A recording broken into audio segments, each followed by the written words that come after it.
Assalamualaikum warahmatullahi wabarakatuh. Hamdan lillah wa syukran lillah. Wassalatu wassalamu ala rasulillah amma ba'd. Yang terhormat pengasuh Pondok Pesantren As-Sirajiyah beserta segenap majelis keluarga almarhum al-maghfulah al-muallim alladzina sami'na wa ata'na sam'an wa ta'atan. Juga kepada para asatid dan asatidah dan santriwan dan santriwati al-ahibbak fillah. Kita semua tahu bahwa bulan Muharram adalah bulan yang penuh dengan rahmat. Di bulan Muharram pula banyak peristiwa-peristiwa yang menakjubkan yang terjadi di masa Nabi. Namun jarang sekali yang tahu bahwa bulan Muharram juga tercatat sejarah kelam bagi umat Islam. Tragedi banjir darah para dzurriyyah Nabi karena perpecahan antara sesama muslim. Peperangan antara Sayyidina Husain bin Ali dengan Yazid bin Muawiyah. Peristiwa tersebut dikenal dengan Karbala. Saat itu Yazid bin Muawiyah mengutus seseorang untuk menemui Sayyidina Husain untuk memintanya berbaiat pada Yazid. Namun beliau menolak dengan keras.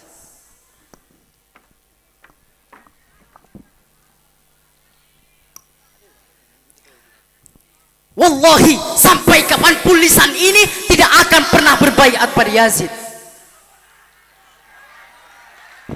Kemudian Sayyidina Husain pindah ke kota Mekah. Tak lama banyak datang surat kepada beliau yang berisi ajakan penduduk Kufah yang memintanya untuk berhijrah karena mereka berjanji akan setia kepada beliau. Lalu beliau segera menuju Kufah. Tak disangka di tengah perjalanan bahwa beliau telah mendengar bahwa Kufah sudah dibungkam oleh Yazid. Saat itulah beliau berpesan kepada para pengikutnya, wahai semua keluarga, saudara, sahabat-sahabatku, Kufah sudah dikuasai, tapi hal itu tak akan pernah menggoyahkan sedikit pun semangatku. Aku berikan pilihan kepada kalian, siapapun yang ingin mundur sekarang, mundurlah, tidak ada paksaan, itu adalah hak kalian. Namun jika ingin terus maju di sisiku, maka gemakanlah takbir, Allahu Akbar. Saat Husain dan para sahabatnya tiba di Kufah pada tanggal 2 Muharram, keesokan harinya pasukan Kufah yang terdiri dari 4.000 orang yang dipimpin oleh Umar bin Sa'ad berhasil mengompong rombongan Husain yang hanya berjumlah sekitar 100 orang. Tentara musuh mencegah Sayyidina Husain dan pasukannya mengakses sungai Yufrat. Husain dan para sahabatnya tinggal di kamp mereka. Mereka kehausan, tidak ada sedikit pun air yang dapat mereka teguk. Oi, oi, Abbas is here. Please help me, help me. Dia ditarik turun dari kudanya. Para prajurit yang menyerang memotong kedua lengannya. Ia tergeletak di tanah sambil menggerang kesakitan. Tapi dia terus bangkit, menggemakan takbir dan kembali membawa kantong air tersebut dengan mulutnya. Dia terus berlari meskipun batu dan anak panah menghujaninya dari segala sisi. Hingga suatu anak panah tersebut mengenai kantong air yang dia bawa.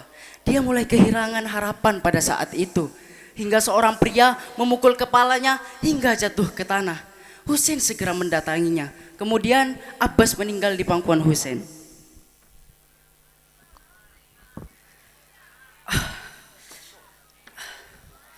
Husain, Husain, aku berhasil mengambil air. Husain,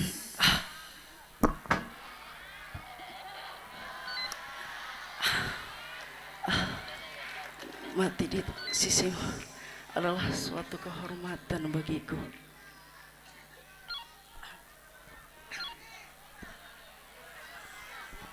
Usai sholat subuh pada tanggal 10 Muharram, kubu Husain yang terdiri dari 32 orang penunggang kuda, 40 pejalan kaki dengan gigih melawan pasukan pimpinan Umar bin Sa'ad yang berjumlah 4.000. Sebelum pertempuran, Husain turun dari kuda kesayangannya, berpidato mengingatkan tentara Bani Umayyah untuk kembali ke jalan Allah Subhanahu wa taala. Gitu.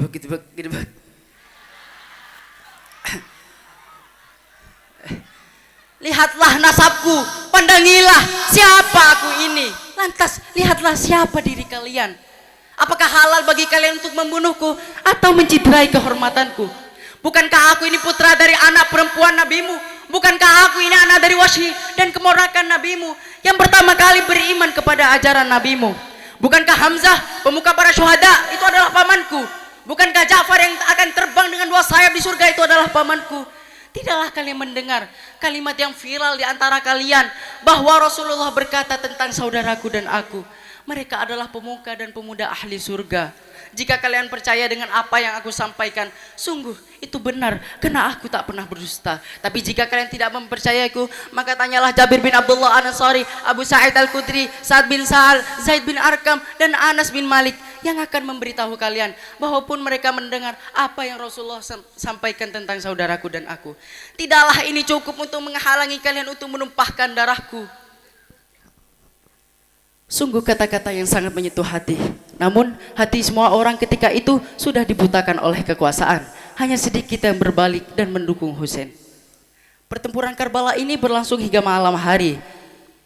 Meskipun pasukan Husain dengan gigih melawan pasukan pimpinan Umar bin Sa'ad, mereka masih kalah jumlah. Sebanyak 70 dari pihak Husain tewas tergeletak di tanah, menyisakan Husain seorang diri. Akhirnya Husain dikepung tak berdaya hingga seorang pria memukul kepalanya dengan pedang hingga berdarah. Husain segera membalut lukanya dengan merobek kain jubahnya, dan dengan cepat balukan kain tersebut terlihat penuh dengan darah Husain.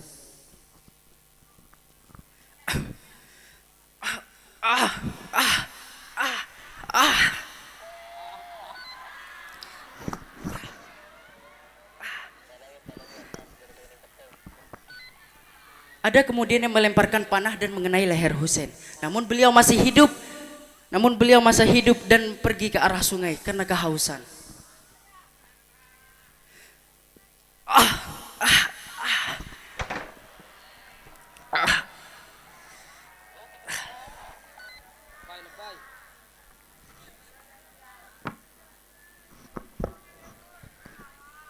Namun mereka sangat kejam. Husain tetap dipojokkan, dikepung dari segala penjuru, dan tidak diberi kesempatan untuk melepaskan dahaganya. Akhirnya Sinan bin Anas bin Amr Nakhai melesat dengan kudanya, melempar tombak ke arah Husain. Terhempaslah beliau. Tak cukup di situ, dia juga menggorok leher-leher Husain tanpa berbelas kasih.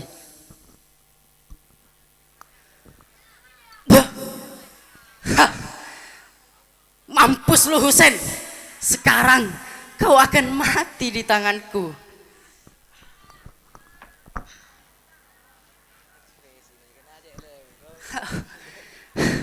Akan ku persembahkan kepalamu ini kepada Yazid. Pada hari kematiannya Husain, dunia seakan berhenti selama 7 hari. Mentari merlapat, laksana kain yang menguning. Terjadi gerhana matahari di hari itu. Langit tampak memerah selama 6 bulan. Bahkan lam tabki samau ala ahadin ba'da Yahya alaihi salam illa alal Husain. Langit tak pernah menangis melihat kematian orang soleh setelah kematian Yahya, kecuali pada hari kematian Husain. Kesedihan melanda umat Islam saat itu. Mereka rela menyiksa, membunuh keturunan Nabi hanya demi kursi kekhalifahan. Oleh karenanya, marilah kita bersatu. Jangan sampai Islam terpecah belah hanya karena urusan dunia. Sekian dari saya, kurang lebihnya mohon dimaafkan. Ihdinas siratal mustaqim. Assalamualaikum warahmatullahi wabarakatuh.